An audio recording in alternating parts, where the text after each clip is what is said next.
हमने अभी तक पूरा रेस्पिरेटरी ट्रैक्ट मीन्स श्वसन पथ पढ़ लिया है, जो कि स्टार्ट हुआ था एक्सटर्नल नॉस्ट्रिल से मीन्स वाय नासा छिद्र से और खत्म हुआ था कूपिका पे मीन्स एल्विलाई। अब इसी पूरे श्वसन पथ को हमने दो पार्ट में डिवाइड किया है। First conduction zone and second exchange zone. Conduction zone means संवहनीय क्षेत्र और एक्सचेंज जोन मीन्स विनिमय क्षेत्र। कंडक्शन जोन का ही दूसरा नाम होता है डेड स्पेस वॉल्यूम। ऐसा इस वजह से है क्योंकि इस क्षेत्र में कोई भी गैसीय विनिमय नहीं होता। ये क्षेत्र नाम से पता लग रहा है केवल वायु को संवहन मीन्स कंडक्ट करने का काम करता है, केवल एयर को कंडक्ट करने का कार्य कर रहा है। यहां पर कोई गैसीय विनिमय नहीं है, तो जैसी वायु बाहर से अंदर आती है वैसे ही वायु इस क्षेत्र से बाहर भी चली जाती है। इस वजह से इस क्षेत्र को डेड स्पेस वॉल्यूम या डेड स्पेस एरिया बोला जाता है। इस कंडक्शन जोन की अगर हम बात करें तो ये कहां से कहां तक है, तो ये वाय नासा छिद्र मीन्स एक्सटर्नल नॉस्ट्रिल से लेकर टर्मिनल ब्रोंकियोल मीन्स अंतरिम श्वसनिका तक होता है। जबकि इससे आगे जो जोन है उसे बोलते हैं एक्सचेंज जोन मीन्स विनिमय क्षेत्र। नाम से पता लग रहा है कि ऐसा क्षेत्र जिसमें कि गैसियस एक्सचेंज मीन्स गैसीय विनिमय हो रही है। ये कहां से कहां तक होता है, तो श्वसनीय श्वसनिकाओं से मीन्स रेस्पिरेटरी ब्रोंक्यूल से लेकर और एल्वियोलाई तक ये जोन पाया जाता है। और क्योंकि यहां पर गैसों का विनिमय है हो रहा है और गैसों के विनिमय के लिए जो प्रक्रिया चलती है उसे बोलते हैं सामान्य विसरण मीन्स सिंपल डिफ्यूजन।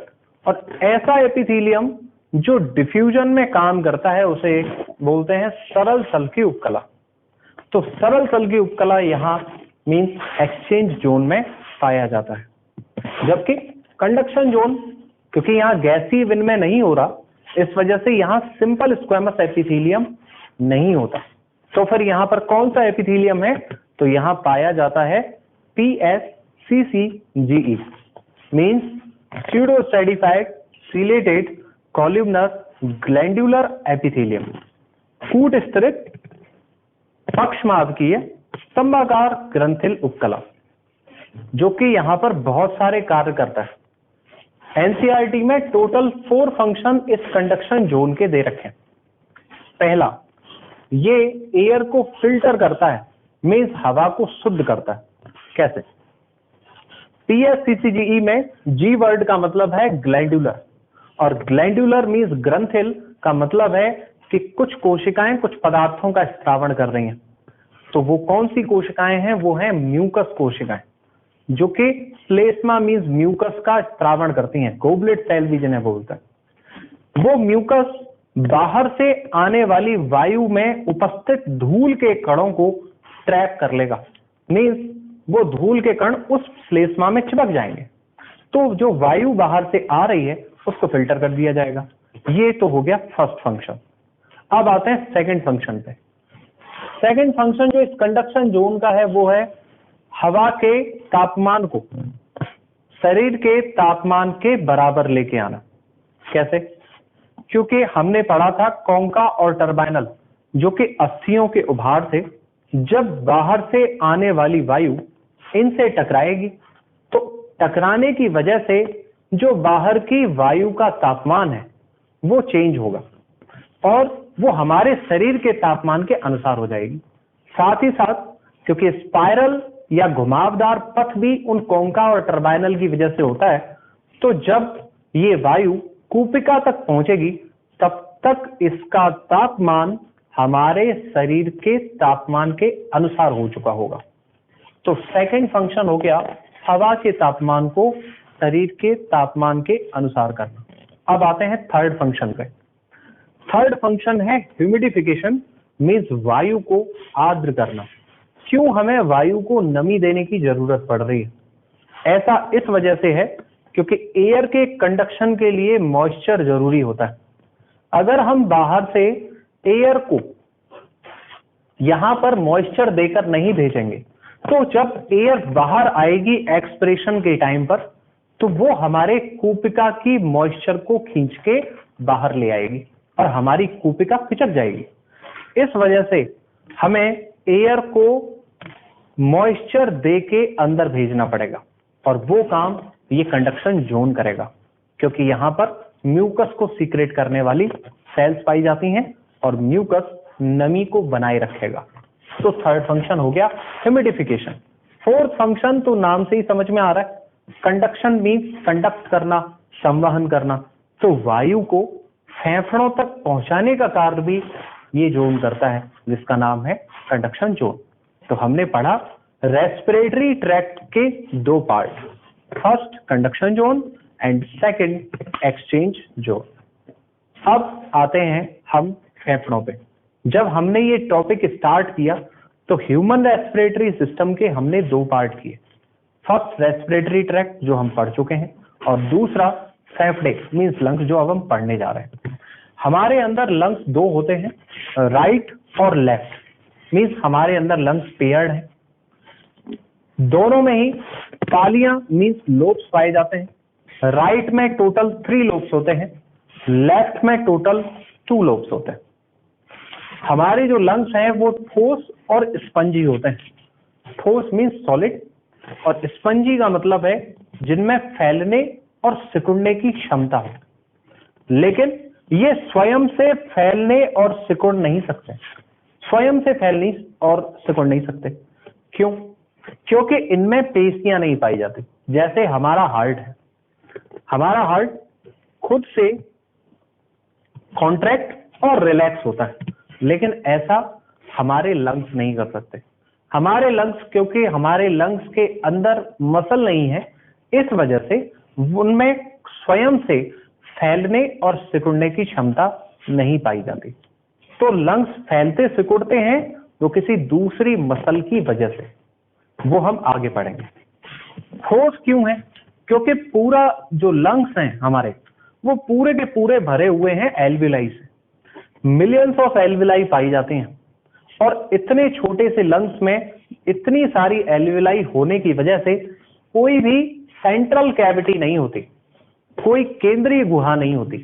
इस वजह से इन्हें हम ठोस बोलते हैं। तो हमने पढ़ा लंग्स पेयर्ड हैं, सॉलिड हैं और स्पंजी हैं, लेकिन खुद से फैलने और सिकुड़ने की क्षमता नहीं है क्योंकि पेशियां नहीं पाई जाती। अब ये कहां पाए जाते हैं लंग्स? तो हम जानते हैं डायफ्राम से ऊपर का भाग कहलाता है थोरैक्स, वक्ष। डायफ्राम से नीचे वाला भाग कहलाता है एब्डोमेन मींस उदर। तो हमारे लंग्स वक्ष गुहा में पाए जाते हैं और ये एक वायुरोधी कक्ष में उपस्थित होते हैं, मींस एयर टाइट चैम्बर में होते हैं। एक क्वेश्चन पूछा जाता है कि अगर इस चैम्बर को, जो कि एयर टाइट है, अगर इसे पंचर कर दिया जाए या फिर वक्ष गुहा को पंचर कर दिया जाए किसी व्यक्ति के, तो क्या होगा? फर्स्ट, रेस्पिरेटरी रेट बढ़ जाएगी। सेकंड, रेस्पिरेटरी रेट या श्वसन दर कम हो जाएगी। थर्ड, रेस्पिरेटरी रेट पर कोई इफेक्ट नहीं पड़ेगा।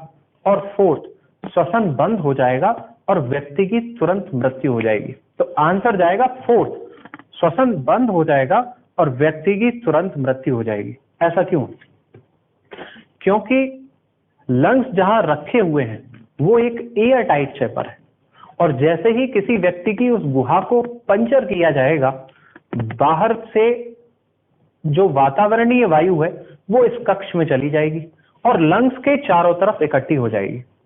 अब लंग्स फैल ही नहीं पाएंगे क्योंकि ये जो वायु है इसका दाब ज्यादा होगा, ये लंग्स को पिचका देगी और जैसे ही लंग्स कोलैप्स हो रहे हैं कोई भी श्वसन होगा ही नहीं और श्वसन नहीं होगा तो व्यक्ति की तुरंत मृत्यु हो जाएगी।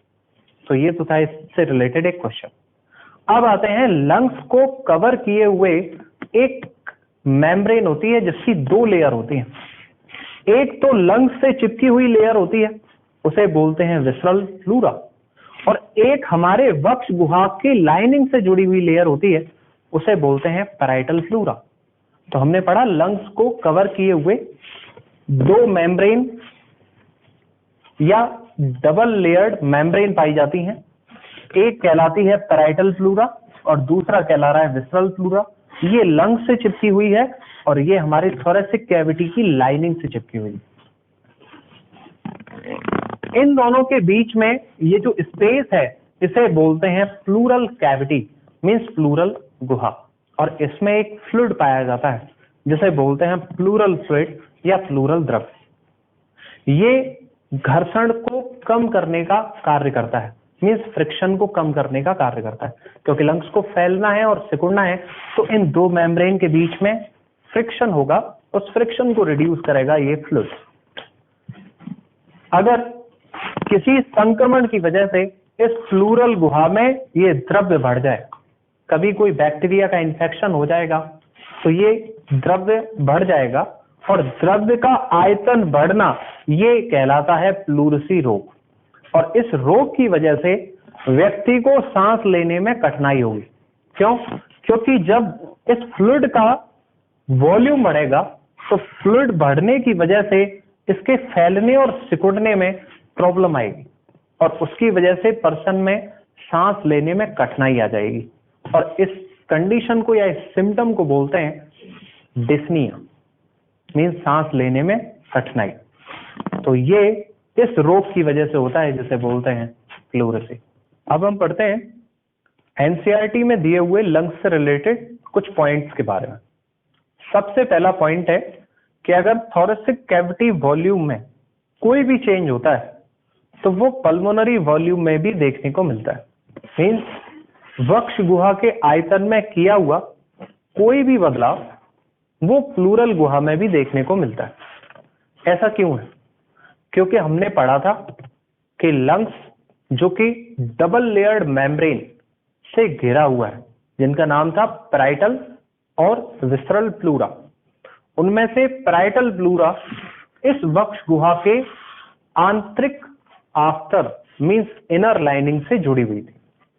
अगर वक्ष गुहा का आयतन बढ़ता है, मींस जैसे रिब्स और स्टर्नम आगे की तरफ आ जाए, तो उस टाइम वक्ष गुहा का आयतन बढ़ेगा। तो वक्ष गुहा के अंदर की साइड में पैराइटल प्लूरा जो इससे चिपकी हुई है वो भी आगे आ जाएगी, और पैराइटल और विसरल प्लूरा के बीच का जो स्पेस है वो बढ़ जाएगा। वहां पर पाए जाने वाले प्लूरल फ्लूइड का दबाव विसरल प्लूरा पर कम हो जाएगा। तो अब लंग्स को फैलने के लिए जगह मिल जाएगी और लंग्स फैल जाएंगे, मींस लंग्स का आयतन बढ़ जाएगा। तो हमने बढ़ाया किसका आयतन था? थोरेसिक कैविटी का, और बढ़ किसका रहा है साथ में? पल्मोनरी मींस लंग्स का भी।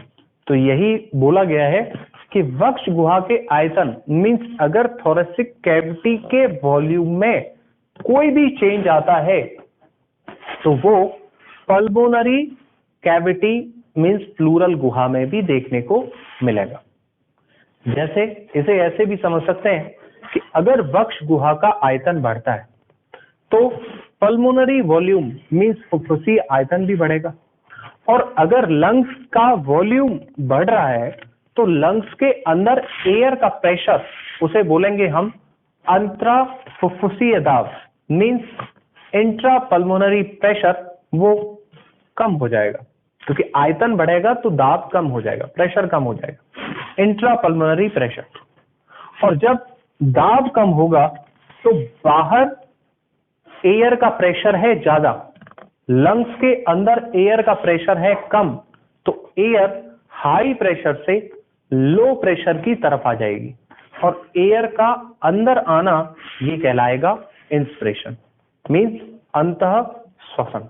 तो हमने पढ़ा कि वक्ष गुहा का आयतन अगर चेंज हो रहा है वो पल्मोनरी वॉल्यूम मींस फुफ्फुसीय आयतन भी बदलेगा। अब सेकंड पॉइंट पर आते हैं।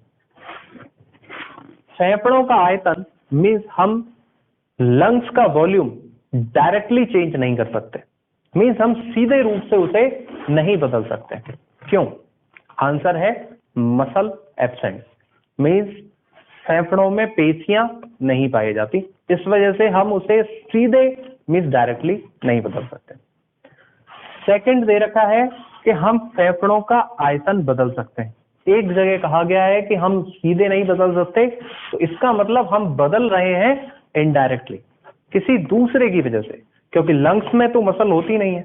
तो फिर हम किसकी वजह से इसका आयतन बदल पाते हैं, तो वो हम डायफ्राम और अंतरापरसुक पेशियां, मतलब पसलियों के बीच में पाए जाने वाली पेशियों की मदद से उसे बदल सकते हैं। अंतरापरसुक पेशियां मींस इंटरकोस्टल मसल, जिनके बारे में हम आगे पढ़ेंगे। तो हमने ये 3 स्टेटमेंट पढ़े। अब आते हैं इन 2 स्टेटमेंट पे, इनमें देखते हैं कौन ट्रू है और कौन फॉल्स है। सबसे पहले वायु अंदर आती है तब छाती फैलती है, या पहले छाती फूलती है तब वायु अंदर आती है? तो फर्स्ट जो स्टेटमेंट है कि पहले एयर एंटर हो रही है तब चेस्ट एक्सपेंड हो रहा है, ये फॉल्स है। ऐसा नहीं होता। क्यों? क्योंकि पहले छाती फैल रही है, वक्ष गुहा का आयतन बढ़ रहा है, तब जाकर एयर अंदर आ रही है। इसका मतलब सेकंड स्टेटमेंट सही है कि पहले छाती फूलती है, मींस पहले चेस्ट एक्सपेंड होता है तब एयर अंदर आती है। तो हमने ये सारे पॉइंट जिनसे कि बहुत सारे क्वेश्चन आते हैं वो सारे हमने कवर कर लिए। अब हम लंग्स के अंदर पाए जाने वाली उसकी स्ट्रक्चरल और फंक्शनल यूनिट एल्वियोलाई के बारे में पढ़ते हैं। तो ये संरचनात्मक और क्रियात्मक इकाई होती है। इनका नंबर दोनों लंग्स में 300 मिलियन के तकरीबन होता है, जो कि इसकी आंतरिक सतह के क्षेत्रफल को 100 मीटर स्क्वायर तक कर देते हैं। ज्यादा नंबर में एल्वियोलाई का प्रेजेंट होना ये यूजफुल होता है ज्यादा एरिया प्रोवाइड करना विसरण के लिए। जब हम एल्वियोलाई की स्ट्रक्चर देखते हैं तो इसमें एक आंतरिक सतह होती है और एक बाह्य सतह होती है, मीन्स एक इनर लेयर और एक आउटर लेयर होती है। आउटर लेयर तो बनी होती है YFCT की, means yellow fibre connective tissue की।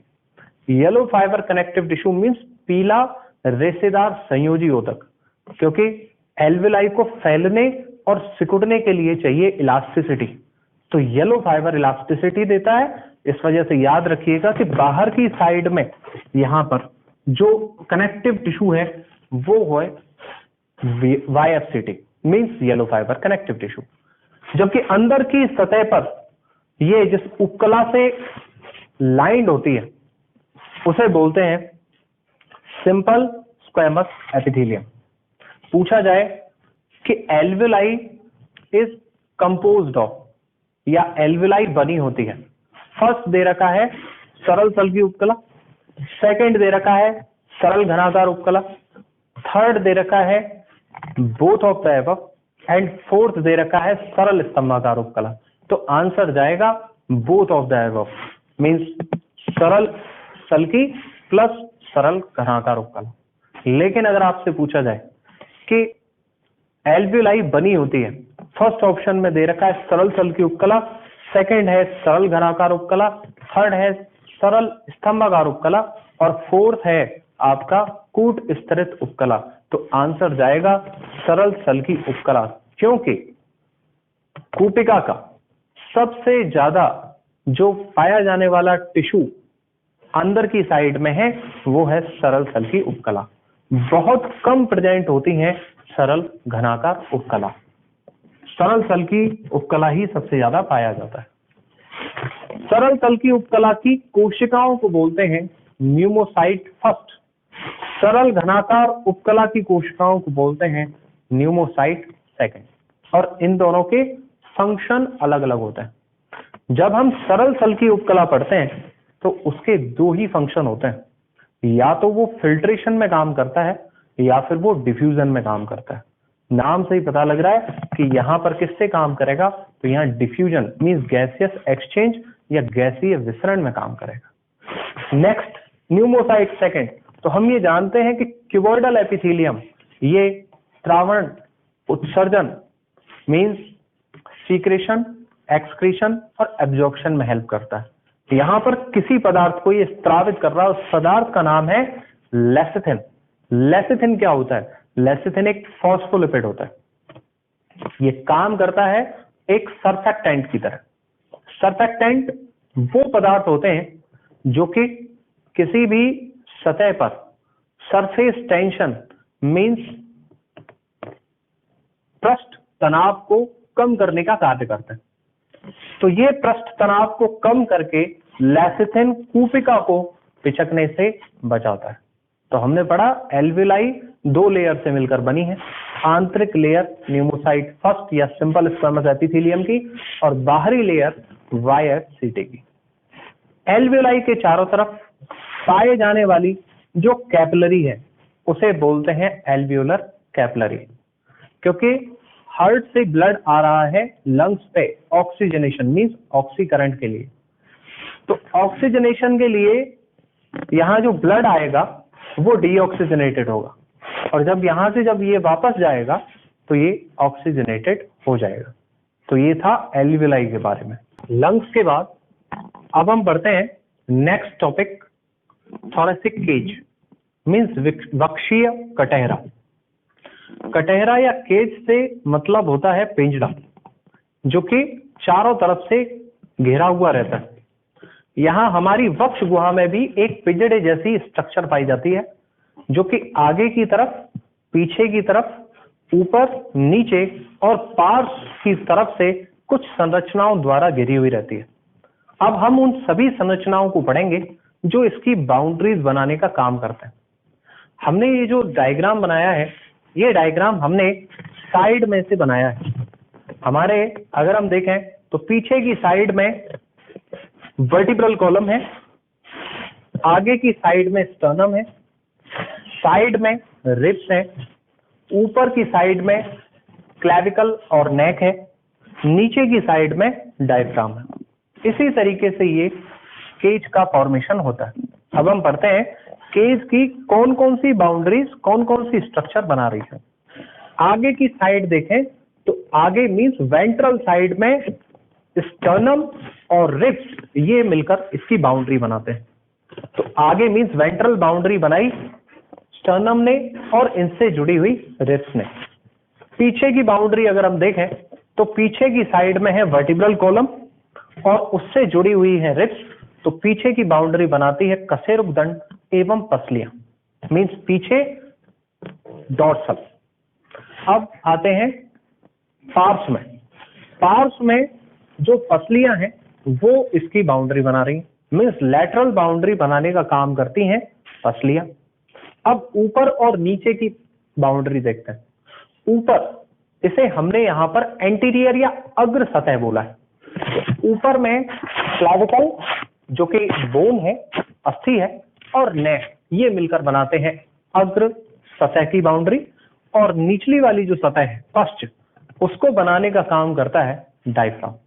इस तरीके से ये केज लाइक स्ट्रक्चर का फॉर्मेशन होता है और इसे हम बोलते हैं थोरेसिक केज, और साथ ही हम इसको एक और नाम से जानते हैं रिब केज। अब हम पढ़ते हैं डायफ्राम के बारे में। डायफ्राम जिसे हम तनुपट बोलते हैं, ये एक पेशियों का बना मांसल पट होता है जो केवल स्तनधारियों में पाया जाता है।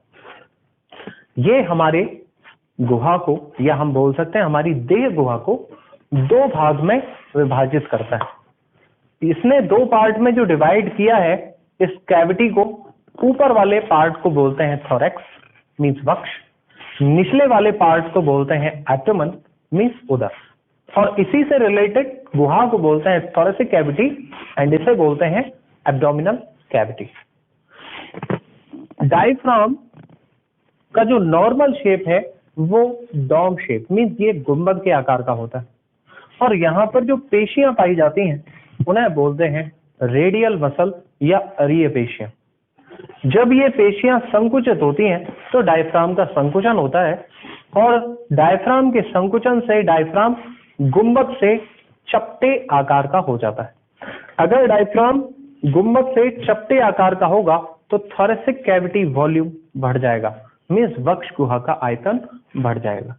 इसे अभी समझेंगे थोड़ी देर में कि किस तरीके से वक्ष गुहा का आयतन बढ़ रहा है। अभी पहले डायफ्राम में ही एक पोर लाइक स्ट्रक्चर पाया जाता है जो इसके मध्य भाग में होता है। इसे बोलते हैं सेंट्रल टेंडन, और इससे 3 संरचनाएं पास होती हैं। फर्स्ट हम जानते हैं ईसोफेगस नीचे जाके स्टमक में कंटिन्यू हो जाता है, तो एक तो ईसोफेगस इससे पास होती है। दूसरा, यहां से रक्त को लेकर निकलता है एरोटा मीन्स महाधमनी, और नीचे सभी ऑर्गन पर जाता है। तो एरोटा जो है इससे पास होता है सेंट्रल टेंडन से, और नीचे से डीऑक्सीजनेटेड या वी ऑक्सीजनित रुधिर को लेकर महाशिरा या इंफीरियर वेना केवा आती रही है, वो भी इसी से ही पास होती है। तो तीन स्ट्रक्चर पास हो रही हैं। First oesophagus, second aorta means महाधमनी, और third inferior vena cava means पश्च महाशिरा। डायफ्राम के कॉन्ट्रैक्शन से जब ये डोम से चपटा होता है तो किस तरीके से वक्ष गुहा का आयतन बढ़ रहा है उसे देखते हैं। ये सबसे पहले रेस्ट वाली कंडीशन है। जब डायफ्राम डोम शेप का है, ये इतना वक्ष गुहा का आयतन है। जैसे ही डायफ्राम का संकुचन होगा, ये वक्ष गुहा का आयतन बढ़ जाएगा, क्योंकि डायफ्राम डोम से गुम्बद से फ्लैट हो जाएगा, फ्लैटन हो जाएगा, चपटा हो जाएगा, तो वक्ष गुहा का आयतन बढ़ गया। यहीं पर याद रखते हैं एनसीईआरटी का पॉइंट कि वक्ष गुहा का आयतन बढ़ रहा है अग्र पश्च अक्ष में, मींस एंटेरो पोस्टीरियर एक्सिस में। इसे भी यही समझते हैं। हमने अभी पढ़ा था, ये थी इसकी अग्र सतह, ये थी इसकी पश्च सतह। तो अगर डायफ्राम कॉन्ट्रैक्ट होगा तो इस एक्सिस में थोरेसिक कैविटी वॉल्यूम बढ़ जाएगा। मींस अगर डायफ्राम कॉन्ट्रैक्ट होता है तो इस वाली एक्सिस में थोरेसिक कैविटी वॉल्यूम मींस वक्ष गुहा का आयतन बढ़ेगा, और ये वाली अक्ष कहलाएगी अग्र और पश्च, तो दोनों को मिलाकर इस अक्ष का नाम होगा अग्र पश्च अक्ष। तो याद रखना है, डायफ्राम के कॉन्ट्रैक्शन से वक्ष गुहा का आयतन अग्र पश्च अक्ष में बढ़ता है। अभी थोड़ी देर पहले हमने पढ़ा था कि अगर वक्ष गुहा के आयतन में कोई भी बदलाव होता है तो वो फुफ्फुसीय आयतन में प्रतिबिंबित होता है, मींस वो पल्मोनरी वॉल्यूम में भी दिखेगा। और हमने ये भी पढ़ा था कि अगर थोरेसिक कैविटी वॉल्यूम बढ़ेगा तो पल्मोनरी वॉल्यूम भी बढ़ जाएगा। पल्मोनरी वॉल्यूम बढ़ेगा तो इंट्रा पल्मोनरी प्रेशर मींस फेफड़ों के अंदर वायु का दाब वो कम हो जाएगा, आंतर फुफ्फुसीय दाब जिसे बोलते हैं। अगर वायु का दाब फेफड़ों के अंदर कम है, वातावरण में वायु का दाब अगर ज्यादा है, तो वायु बाहर से अधिक दाब से अंदर कम दाब की तरफ आ जाएगी, और इस कंडीशन को बोलते हैं इंस्पिरेशन मींस अंतः श्वसन। इससे हमें एक रिजल्ट मिला कि जब डायफ्राम का कॉन्ट्रैक्शन मींस संकुचन होगा तो अंतः श्वसन होगा। इस तरीके से ये डायफ्राम कंप्लीट हुआ। डायफ्राम को हम संवातन की मुख्य पेशी भी बोलते हैं। मेन मसल ऑफ, अगर आपसे रेस्पिरेशन पूछा जाए या मेन मसल ऑफ ब्रीदिंग पूछा जाए तो आंसर जाएगा डायफ्राम। वैसे तो और भी पेशियां हैं जो मदद करती हैं, लेकिन डायफ्राम का रोल सबसे ज्यादा होता है। इस वजह से डायफ्राम को संवातन की मुख्य पेशी बोला जाता है। संवातन के अलावा ये और भी बहुत सारे कार्य करता है। जैसे जब बेबी को बाहर डिलीवरी होती है उस टाइम भी इसका कार्य होता है। यूरिनेशन मींस मिक्चुरेशन या मूत्रण में इसका, मूत्र निष्कासन में इसका कार्य होता है। और भी बहुत सारे कार्य होते हैं, लेकिन जो इसका मेन रोल है वो है संवातन। तो हमने डायफ्राम पढ़ लिया।